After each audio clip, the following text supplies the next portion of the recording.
வணக்கம். தந்தையின் பாட்காஸ்ட் செய்திகளை வாசிப்பது நான் கார்த்திகா பிரகாஷ். முதலில் தலைப்புச் செய்திகள். கிராமப்புற மக்களின் வாழ்வாதாரத்தை மேம்படுத்த அதிகாரிகள் நடவடிக்கை எடுக்க வேண்டும். 5 மாவட்ட ஆட்சியர்கள் ஆலோசனைக் கூட்டத்தில் முதலமைச்சர் ஸ்டாலின் பேச்சு. சமூக நீதிதான் திராவிட இயக்கத்தின் முதலும் இறுதியுமான ஒரே குறிக்கோள் என முதலமைச்சர் ஸ்டாலின் திட்டவட்டம். அனைத்து தரப்பு மக்களின் முன்னேற்றத்திற்கு பாடுபடுவதால் திமுக அரசை சிலர் எதிர்ப்பதாகவும் விமர்சனம். தமிழகம் வந்துள்ள லோக் ஜனசக்தி கட்சித் தலைவர் சிராக் பாஸ்வான் ஆளுநர் RN ரவியுடன் சந்திப்பு. வட மாநிலத்தவருக்கு தமிழகத்தில் எந்த பிரச்சனையும் இல்லை என உறுதி. தமிழ்நாட்டில் உள்ள வெளிமாநில தொழிலாளர்களை கணக்கெடுக்கும் பணி நடைபெற்று வருவதாக அமைச்சர் கணேசன் பேட்டி. தமிழகத்தில் தற்போது 6 லட்சத்திற்கும் மேற்பட்ட தொழிலாளர்கள் இருப்பதாக தகவல். இளைஞர்களின் திறனை மேம்படுத்துவதன் மூலம் இந்தியா 3வது மிகப்பெரிய பொருளாதாரம் கொண்ட நாடாக உருவெடுக்க முடியும். பிரதமர் நரேந்திர மோடி பேச்சு. இந்தியாவிற்கு எதிரான கடைசி டெஸ்ட் போட்டியிலும் ஸ்டீவ் ஸ்மித் கேப்டனாக நீடிப்பார். ஆஸ்திரேலிய கிரிக்கெட் வாரியம் அறிவிப்பு. மகளிர் பிரீமியர் லீக் தொடரின் 4வது போட்டியில் மும்பை அணி அபார வெற்றி. 9 விக்கெட்டுகள் வித்தியாசத்தில் பெங்களூரு அணியை வீழ்த்தியது. இனி விரிவான செய்திகள். அனைத்து தரப்பு மக்களின் முன்னேற்றத்திற்கு பாடுபடுவதால் திமுக அரசை சிலர் எதிர்ப்பதாகவும் அதை கண்டு அஞ்சப்போவதில்லை என்றும் முதலமைச்சர் ஸ்டாலின் உறுதிபட தெரிவித்துள்ளார். தோல் சிலை போராட்டத்தின் 200ஆம் ஆண்டு நிறைவை ஒட்டி திமுக கூட்டணி கட்சிகளின் சார்பில் கன்னியாகுமரி மாவட்டம் நாகர்கோவிலில் பொதுக்கூட்டம் நடைபெற்றது. நிகழ்ச்சியில் பேசிய முதலமைச்சர் ஸ்டாலின், திராவிட மாடல் அரசு பெண்களுக்கு உயர்கல்வி அளிப்பதில் முக்கியத்துவம் அளித்து வருகிறது எனவும் அனைத்து தரப்பு மக்களின் முன்னேற்றத்திற்கு பாடுபடுவதால் திமுக அரசை சிலர் எதிர்க்கிறார்கள் என்றும் கூறினார். இன்றைய திராவிட மாடல் அரசானது உயர்கல்விக்கு, ஆராய்ச்சி கல்விக்கு முக்கியத்துவம் கொடுத்து வருகிறது. அனைத்து சமூக மக்களையும் சமூக, அரசியல், பொருளாதார ரீதியாக உயர்த்துவதே திராவிட மாடல் ஆட்சி. நம்ம ஏன் இன்றைக்கு சிலர் எதிர்க்கிறார்கள்? இந்த காரணங்களுக்காகத்தான். அதாவது நாம எல்லோரும் முன்னேறுவது இவங்களுக்கு பிடிக்கல, அனைவரையும் நாம் முன்னேற்றுவது இவங்களுக்கு பிடிக்கல. வைக்கம் போராட்டத்தின் 100ஆண்டு விழாவை தமிழக, கேரள அரசுகள் இணைந்து நடத்த வேண்டும் என முதலமைச்சர் ஸ்டாலின் விருப்பம் தெரிவித்துள்ளார். நாகர்கோவிலில் நடைபெற்ற பொதுக்கூட்டத்தில் பேசிய அவர், சமூக நீதிக்கான போராட்டத்தை தொடர வேண்டும் என்று வலியுறுத்தினார். சென்னை வந்துள்ள பீகார் மாநில லோக் ஜனசக்தி கட்சியின் தலைவர் சிராக் பாஸ்வான் தமிழ்நாடு ஆளுநரை நேரில் சந்தித்து கோரிக்கை விடுத்தார். தமிழகத்தில் வட மாநில தொழிலாளர்கள் தாக்கப்படுவதாக போலி வீடியோக்கள் பரவி வந்த நிலையில் சென்னை பல்லாவரத்தில் பீகார் மாநில தொழிலாளர்களை அம்மாநில தலைவர் சிராக் பாஸ்வான் நேரில் சந்தித்து குறைகளை கேட்டறிந்தார். இதைத் தொடர்ந்து செய்தியாளர்களை சந்தித்த சிராக் பாஸ்வான் இந்த விவகாரத்தில் உரிய விசாரணை நடத்த ஆளுநரிடம் கோரிக்கை விடுத்துள்ளதாக தெரிவித்தார். தமிழ்நாட்டில் வசிக்கும் பீகார் மக்கள் தாக்கப்படுவதாக வீடியோ வெளியிட்ட 4 பேர் மீது பீகார் காவல்துறை வழக்கு பதிவு செய்து ஒருவரை கைது செய்துள்ளது. இது தொடர்பாக பீகார் பொருளாதார குற்றப்பிரிவு போலீசார் விசாரணை நடத்தியபோது திட்டமிட்ட முறையில் புகைப்படங்கள், வீடியோக்கள், குறுஞ்செய்திகளை வெளியிட்டு மக்கள் மத்தியில் அச்சமூட்டும் சூழலை உருவாக்கியது தெரியவந்துள்ளது. இந்த சம்பவம் தொடர்பாக 30 வீடியோக்கள் கண்டறியப்பட்டு 4 பேர் மீது வழக்கு பதிவு செய்யப்பட்டுள்ளது. NLC இந்தியா நிறுவனத்திற்கு கூடுதலாக நிலம் கையகப்படுத்தும் திட்டம் தற்போது எதுவும் இல்லை என வேளாண் துறை அமைச்சர் MRK பன்னீர்செல்வம் தெரிவித்துள்ளார். நெய்வேலி NLC இந்தியா நிறுவனத்தின் சார்பில் ஏற்கனவே நிலம் கையகப்படுத்தப்பட்டவர்களுக்கான இழப்பீடு மற்றும் வேலைவாய்ப்புக்கான பணி நியமன ஆணை கடலூர் மாவட்ட ஆட்சியர் அலுவலகத்தில் வழங்கப்பட்டது. அதில் பங்கேற்ற பின் செய்தியாளர்களை சந்தித்த அமைச்சர் MRK பன்னீர்செல்வம், கூடுதலாக நிலம் கையகப்படுத்தும் திட்டம் தற்போது எதுவும் இல்லை என கூறினார். வருகின்ற 10ஆம் தேதி முதல் தமிழகம் முழுவதும் காலை 9 மணிக்கு தொடங்கி பிற்பகல் 2 மணி வரை 1000 இடங்களில் காய்ச்சல் சிறப்பு மருத்துவ முகாம்கள் நடத்த திட்டமிடப்பட்டுள்ளதாக மக்கள் நல்வாழ்வுத்துறை அமைச்சர் மா. சுப்பிரமணியன் தெரிவித்துள்ளார். செங்கல்பட்டில் செய்தியாளர்களை சந்தித்த அவர், இந்தியா முழுவதும் H3N2 வைரஸ் பரவி வருவதாக தெரிவித்தார். இந்த H3N2 என்று சொல்லக்கூடிய இன்ஃபுளுன்சா வைரஸ் பரவி கொண்டிருக்கிறது. அந்த வைரஸின் பாதிப்பு என்பது ஒரு 3-4 நாட்கள் அந்த காய்ச்சல் வந்தவர்களுக்கு ஒரு பெரிய அளவிலான பாதிப்பை ஏற்படுத்துகிறது. உயிரிழப்பு அந்த அளவுக்கு இல்லைனாலும் உடல் வலி, தலைவலி, காய்ச்சல், தொண்டை வலி இந்த மாதிரியான பாதிப்புகள் வருகிறது. வருகிற 10ஆம் தேதி காலை 9 மணிக்கு தொடங்கி பிற்பகல் வரை 1000 இடங்களில் ஒரே நாளில் காய்ச்சல் சிறப்பு மருத்துவ முகாம்கள் நடத்தப்படவிருக்கிறது. தமிழ்நாடு அரசு போக்குவரத்து துறை ஊழியர்களின் ஓய்வு பெறும் வயதை 58ஆக குறைக்க தமிழ்நாடு அரசிற்கு பரிந்துரை செய்திருப்பதாக அமைச்சர் சிவசங்கர் தெரிவித்துள்ளார். சென்னையில் செய்தியாளர்களிடம் பேசிய அவர், போக்குவரத்து துறை ஊழியர்களுக்கு கண்பார்வை கோளாறு மற்றும் முதுகுவலியால் ஏற்படும் உடல்நல பாதிப்புகளால் பேருந்துகளை பாதுகாப்பாக இயக்குவதில் சிக்கல் ஏற்பட்டுள்ளதாக தெரிவித்தார். மாற்றுத்திறனாளி மாணவி ஜெர்லின் அனிகா மற்றும் தேசிய மற்றும் உலகளவில் விளையாட்டுப் போட்டியில் சாதித்த மாணவிகளுக்கான பாராட்டு விழா மதுரையில் நடைபெற்றது. நிகழ்ச்சியில் அமைச்சர்கள் உதயநிதி ஸ்டாலின், பிடிஆர் பழனிவேல் தியாகராஜன், அன்பில் மகேஷ், மூர்த்தி உள்ளிட்டோர் பங்கேற்றனர். நிகழ்ச்சியில் பேசிய அமைச்சர் உதயநிதி ஸ்டாலின், தமிழ்நாடு அரசு கல்விக்கும் விளையாட்டுக்கும் முக்கியத்துவம் கொடுத்து வருவதாக கூறினார். எனவே பெற்றோர் பயமின்றி குழந்தைகளை விளையாட அனுப்பலாம் என விளையாட்டுத்துறை அமைச்சர் உதயநிதி ஸ்டாலின் தெரிவித்துள்ளார். ஒரு ஸ்போர்ட்ஸில் நான் ப்ராக்டிஸ் பண்ண போகிறேன், நான் அதில் தீவிரமாக ஈடுபட போகிறேன் அப்படின்னு சொன்னால் கொஞ்சம் பேரண்ட்ஸ் பயப்படுவாங்க. ஏன்னா அதனால் நம்மளுக்கு கொஞ்சம் வேலை கிடைக்குமா, ஃபினான்ஷியலாக நம்ம லைஃப் செட்டில் ஆகுமா அப்படிங்கிற எப்போவுமே ஒரு பயம் இருக்கும்.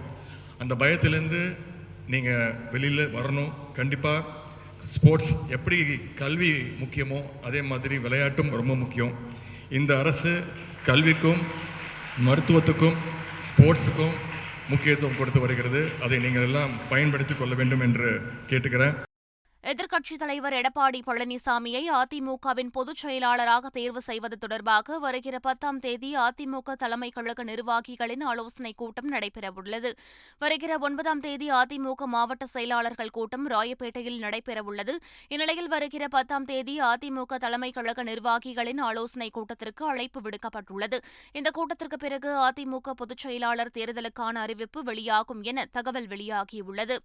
கோவை ஐடி பார்க்கில் கட்டப்பட்டு வரும் கட்டிடப் பணிகளை பொதுப்பணித்துறை அமைச்சர் ஏவவேலு ஆய்வு மேற்கொண்டார். ஆய்வுக்கு பின்னர் செய்தியாளர்களுக்கு பேட்டியளித்த அமைச்சர் ஏவவேலு, கோவையில் 114 கோடி ரூபாய் மதிப்பீட்டில் ஐடி பார்க்கில் கட்டப்பட்டு வரும் புதிய கட்டிடத்தில் 26 நிறுவனங்கள் அமைய உள்ளன என்றார். இதன் மூலம் 14,000 பட்டதாரி இளைஞர்களுக்கு வேலைவாய்ப்பு கிடைக்க உள்ளது என்றும் அவர் குறிப்பிட்டார். தமிழ்நாடு பாஜக ஐடி விங் செயலாளர் திலீப் கண்ணன் அக்கட்சியில் இருந்து விலகியுள்ளார். தமிழ்நாடு பாஜகவிலிருந்து முக்கியமான நபர்கள் ஒவ்வொருவராக வெளியேறி வருகின்றனர். மாநில ஐடி விங் தலைவர் CTR நிர்மல்குமார் வெளியேறிய நிலையில் மாநில ஐடி விங் செயலாளர் திலீப் கண்ணன் வெளியேறியுள்ளார். திலீப் கண்ணன் மாநில தலைவர் அண்ணாமலை மீது சரமாரியாக குற்றச்சாட்டுகளை முன்வைத்துள்ளார். நேர்மையானவர் என கூறும் அண்ணாமலை ஆருத்ரா நிதி நிறுவன மோசடி கும்பலை கட்சியில் வைத்துள்ளதாக குற்றம் சாட்டியுள்ளார். பாஜக உடனான கூட்டணியில் இருந்து கொண்டு அதிமுக இப்படி செய்திருக்கக்கூடாது என தமிழ்நாடு பாஜகவின் விளையாட்டு பிரிவு மாநில தலைவர் அமர் பிரசாத் ரெட்டி டுவிட்டரில் பதிவிட்டுள்ளார். பாஜகவில் இருந்து விலகிய முக்கிய நிர்வாகிகள் அதிமுகவில் இணைந்து வருகின்றனர். இந்நிலையில் இதுகுறித்து அமர் பிரசாத் தமது டுவிட்டர் பதிவில் கூட்டணி கட்சியாக இருந்து கொண்டு அதிமுக இப்படி செய்திருக்கக்கூடாது என்றும் அண்ணாமலை தலைமையின் கீழ் தமிழ்நாட்டில் பாஜக ஆட்சியமைக்கும் என்றும் டுவிட்டரில் பதிவிட்டுள்ளார். சிவகங்கை மாவட்டம் கீழடி அருங்காட்சியகத்தில் அரசு பள்ளி ஆசிரியர்களுக்கு தொல்லியல் பயிற்சி தொடக்க விழா தொடங்கியது. பள்ளிக் கல்வித்துறை அமைச்சர் அன்பில் மகேஷ் பொய்யாமொழி, மாவட்ட ஆட்சியர் மதுசூதன் ரெட்டி உள்ளிட்டோர் கலந்து கொண்டனர்.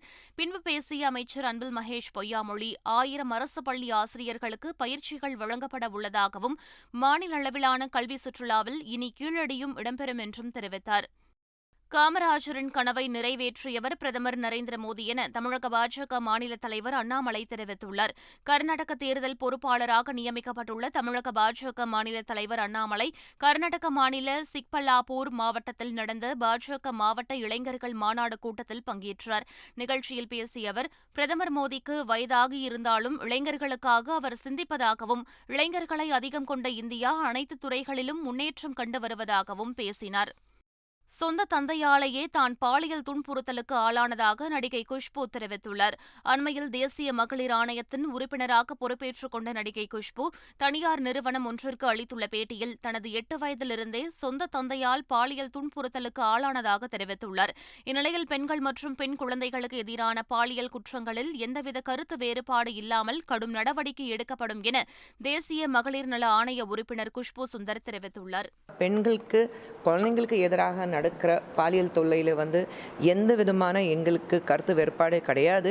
நாங்கள் குற்றவாளி யார் இருந்தாலும் அவங்களுக்கு தண்டனை வாங்கி தருவோம். அந்த குழந்தைக்கு ஒரு மிக அருமையான பாதுகாப்பான ஒரு சூழ்நிலை உருவாக்கி கொடுக்கணும். அது எங்களுடைய என்ன சொல்கிறது, ஒரு கோரிக்கை விட ஐ திங்க் அதுதான் எங்களுடைய பொறுப்பு நான் சொல்லுவேன். போலி டாக்டர் பட்டம் வழங்கிய விவகாரத்தில் கைது செய்யப்பட்ட ஹரீஷ் மற்றும் அவரின் நண்பர் மகாராஜன் ஆகிய 2 பேரும் புழல் சிறையில் அடைக்கப்பட்டனர். ஆம்பூரில் இருந்த ஹரீஷ் மற்றும் அவரது நண்பரை கைது செய்த போலீசார் சைதாப்பேட்டையில் உள்ள நீதிமன்ற குடியிருப்பில் உள்ள நீதிபதி முன்பாக நள்ளிரவு ஆஜர்படுத்தினர். பின்னர் இருவரையும் 15 நாட்கள் சிறையில் அடைக்க நீதிபதி உத்தரவிட்டதன் பேரில் இருவரும் புழல் சிறையில் அடைக்கப்பட்டனர். இந்திய ராணுவத்தில் சேர்வதற்கு இடைத்தரகரை நம்பாமல் ராணுவத்தின் வலைதளத்தில் மட்டுமே பதிவு செய்ய வேண்டும் என்று திருச்சி ராணுவ ஆள்சேர்ப்பு இயக்குநர் தீபக்குமார் தெரிவித்துள்ளார். நாகையில் செய்தியாளர்களை சந்தித்த அவர், அக்னிவீர் திட்டத்திற்கு 16 மாவட்டங்களில் ஆள்சேர்ப்பு நடைபெறுகிறது என்றும் அதற்காக இந்திய ராணுவத்தின் வலைதளத்தில் மார்ச் 15 வரை விண்ணப்பிக்கலாம் எனவும் கூறினார். புதுச்சேரியில் G20 லோகோவை 52,000 சதுர அடியில் கலர் கோல மாவுகளை கொண்டு வரைந்து பள்ளி மாணவிகள் உலக சாதனை படைத்துள்ளனர். மக்களிடையே விழிப்புணர்வை ஏற்படுத்தும் விதமாக பள்ளி மாணவிகள் இந்த சாதனையை படைத்த நிலையில் புதுச்சேரி சபாநாயகர் செல்வம் நேரில் சென்று இந்த உலக சாதனை நிகழ்வை பாராட்டி மாணவர்களுக்கு சான்றிதழை வழங்கினார். சென்னை மாநகரில் ஒப்பந்த அடிப்படையில் தனியார் பேருந்துகளை இயக்குவதற்கு அரசு வெளியிட்டுள்ள டெண்டர் அறிவிப்பை திரும்பப் பெற வேண்டும் என்று CITU அமைப்பு கோரிக்கை விடுத்துள்ளது. இதுகுறித்து அந்த அமைப்பு வெளியிட்டுள்ள அறிக்கையில், ஏற்கனவே இருக்கும் பேருந்துகளை இயக்காமலும் பட்ஜெட்டில் அறிவித்தபடி பேருந்துகளும் வாங்காத சூழ்நிலையில் தற்போது தனியார் பேருந்துகளை வாடகைக்கு எடுத்து இயக்க ஆய்வு செய்வதாக கூறப்படுவது மிக மோசமான நடவடிக்கை என்று தெரிவிக்கப்பட்டுள்ளது. ஆசியாவில் கடந்த ஆண்டு சிறப்பாக செயல்பட்ட விமான நிலையங்களின் பட்டியலில் திருச்சி விமான நிலையத்திற்கு 2வது இடம் கிடைத்துள்ளது. சர்வதேச விமான நிலைய கூட்டமைப்பு நடத்திய கணக்கெடுப்பின்படி 20 லட்சம் பேருக்கு குறைவான பயணிகள் வந்து செல்லும் விமான நிலையங்களில் 2வது இடத்தை திருச்சி சர்வதேச விமான நிலையம் பெற்றதாக கூறப்பட்டுள்ளது. அதற்கான அறிவிப்பை airport authority of India Twitter பக்கத்தில் வெளியிட்டுள்ளது. சென்னையில் மாநகராட்சி நடத்திய ஆய்வில் குடியிருப்புகள் மற்றும் நிறுவனங்களில் 2385 சட்டவிரோத கழிவுநீர் இணைப்புகள் இருப்பது தெரியவந்துள்ளது. அந்த இணைப்புகள் துண்டிக்கப்பட்டு 5,69,200 ரூபாய் அபராதம் விதிக்கப்பட்டுள்ளது. அதிகபட்சமாக அம்பத்தூர் மண்டலத்தில் 76,000 ரூபாய் அபராதம் விதிக்கப்பட்டுள்ளது. மழைநீர் வடிகால்களில் கழிவுநீரை வெளியேற்றுவதை பொதுமக்கள் தவிர்க்க வேண்டும் மாநகராட்சி கேட்டுக் கொண்டுள்ளது. மயிலாடுதுறை மாவட்டம் திருமணஞ்சேரி கிராமத்தில் அமைந்துள்ள உத்வாகநாத சுவாமி கோவிலில் மாசிமக தீர்த்தவாரி நடைபெற்றது. மாசிமக பெருவிழா இக்கோவிலில் கடந்த மாதம் 25ஆம் தேதி தொடங்கியது. இதையொட்டி நடைபெற்ற தீர்த்தவாரியில் ஏராளமான பக்தர்கள் பங்கேற்றனர். AK-62 படத்திற்கு பிறகு நடிகர் அஜித்குமார் மீண்டும் உலக பைக் டூரை தொடங்க உள்ளதாக அவரது மேலாளர் சுரேஷ் சந்திரா தெரிவித்துள்ளார். துணிவு படத்தில் நடித்துக் கொண்டிருந்த போதே உலக பைக் சுற்றுப்பயணத்தை தொடங்கிய அஜித்குமார் இந்தியா முழுவதும் பயணம் மேற்கொண்டார். துணிவு படத்தை தொடர்ந்து லைகா தயாரிப்பில் அஜித்குமார் நடிக்க உள்ள நிலையில் இந்த படத்தை முடித்த பிறகு 2ஆம் சுற்றுப்பயணத்தை தொடங்குவார் என்று கூறப்பட்டுள்ளது. இதற்கு பரஸ்பர மரியாதை பயணம் என பெயரிடப்பட்டுள்ளது. எதிர்வரும் கோடை காலத்தை முன்னிட்டு கடும் வெப்பத்தை எதிர்கொள்ள எடுக்கப்பட வேண்டிய முன்னெச்சரிக்கைகள் நடவடிக்கைகள் தொடர்பாக பிரதமர் மோடி டெல்லியில் உள்ள தமது இல்லத்தில் அதிகாரிகளுடன் ஆலோசனை மேற்கொண்டார். கூட்டத்தில் தீவிர வெப்பநிலையை எதிர்கொள்வது குறித்து குழந்தைகள் அறிந்து கொள்ளும் விதமாக பள்ளிகளில் விரிவுரைகளை ஏற்பாடு செய்யலாம் என அதிகாரிகளுக்கு பிரதமர் மோடி அறிவுறுத்தினார். இளைஞர்களை திறன்படுத்துவதன் மூலம் இந்தியா 3வது மிகப்பெரிய பொருளாதாரம் கொண்ட நாடாக உருவெடுக்க முடியும் என பிரதமர் நரேந்திர மோடி தெரிவித்துள்ளார். குஜராத் மாநிலத்தில் நடைபெற்ற வேலைவாய்ப்பு முகாமில் காணொலி காட்சி வாயிலாக கலந்து கொண்டு உரையாற்றினார். அப்போது ஒட்டுமொத்த வேலைவாய்ப்பு நடைமுறைகளையும் குஜராத் மாநில அரசு தொழில்நுட்பத்தை பயன்படுத்தி வெளிப்படைத்தன்மையுடன் மேற்கொண்டிருப்பதாக தெரிவித்தார். மகளிர் பிரிமியர் லீக் தொடரின் லீக் ஆட்டத்தில் மும்பை அணி பெங்களூரு அணியை வீழ்த்தி அபார வெற்றி பெற்றுள்ளது. மகளிர் பிரிமியர் லீக் தொடரின் 4வது ஆட்டத்தில் மும்பை மற்றும் பெங்களூரு அணிகள் மோதின. முதலில் பேட்டிங் செய்த பெங்களூரு அணி 18.4 ஓவர்களில் 155 ரன்களுக்கு ஆல் அவுட் ஆனது. தொடர்ந்து களமிறங்கிய மும்பை அணி வெறும் 14.2 ஓவர்களில் ஒரு விக்கெட்டை மட்டுமே இழந்து 159 ரன்களை எடுத்து அபார வெற்றி பெற்றது. மும்பை அணியில் அதிரடியாக விளையாடிய ஹேலி மேத்யூஸ் 77 ரன்களும், நாட்ஸ்கீவர் பிரண்ட் 55 ரன்களும் எடுத்து வெற்றிக்கு வித்திட்டனர். மீண்டும் தலைப்புச் செய்திகள். கிராமப்புற மக்களின் வாழ்வாதாரத்தை மேம்படுத்த அதிகாரிகள் நடவடிக்கை எடுக்க வேண்டும். 5 மாவட்ட ஆட்சியர்கள் ஆலோசனைக் கூட்டத்தில் முதலமைச்சர் ஸ்டாலின் பேச்சு. சமூக நீதிதான் திராவிட இயக்கத்தின் முதலும் இறுதியுமான ஒரே குறிக்கோள் என முதலமைச்சர் ஸ்டாலின் திட்டவட்டம். அனைத்து தரப்பு மக்களின் முன்னேற்றத்திற்கு பாடுபடுவதால் திமுக அரசை சிலர் எதிர்ப்பதாகவும் விமர்சனம். தமிழகம் வந்துள்ள லோக் ஜனசக்தி கட்சித் தலைவர் சிராக் பாஸ்வான் ஆளுநர் RN ரவியுடன் சந்திப்பு. வட மாநிலத்தவருக்கு தமிழகத்தில் எந்த பிரச்சனையும் இல்லை என உறுதி. தமிழ்நாட்டில் உள்ள வெளிமாநில தொழிலாளர்களை கணக்கெடுக்கும் பணி நடைபெற்று வருவதாக அமைச்சர் கணேசன் பேட்டி. தமிழகத்தில் தற்போது 6 லட்சத்திற்கும் மேற்பட்ட தொழிலாளர்கள் இருப்பதாக தகவல். இளைஞர்களின் திறனை மேம்படுத்துவதன் மூலம் இந்தியா 3வது மிகப்பெரிய பொருளாதாரம் கொண்ட நாடாக உருவெடுக்க முடியும். பிரதமர் நரேந்திர மோடி பேச்சு. இந்தியாவிற்கு எதிரான கடைசி டெஸ்ட் போட்டியிலும் ஸ்டீவ் ஸ்மித் கேப்டனாக நீடிப்பார். ஆஸ்திரேலிய கிரிக்கெட் வாரியம் அறிவிப்பு. மகளிர் பிரீமியர் லீக் தொடரின் 4வது போட்டியில் மும்பை அணி அபார வெற்றி. 9 விக்கெட்டுகள் வித்தியாசத்தில் பெங்களூரு அணியை வீழ்த்தியது. இத்துடன் பாட்காஸ்ட் செய்திகள் நிறைவு பெறுகின்றன. வணக்கம்.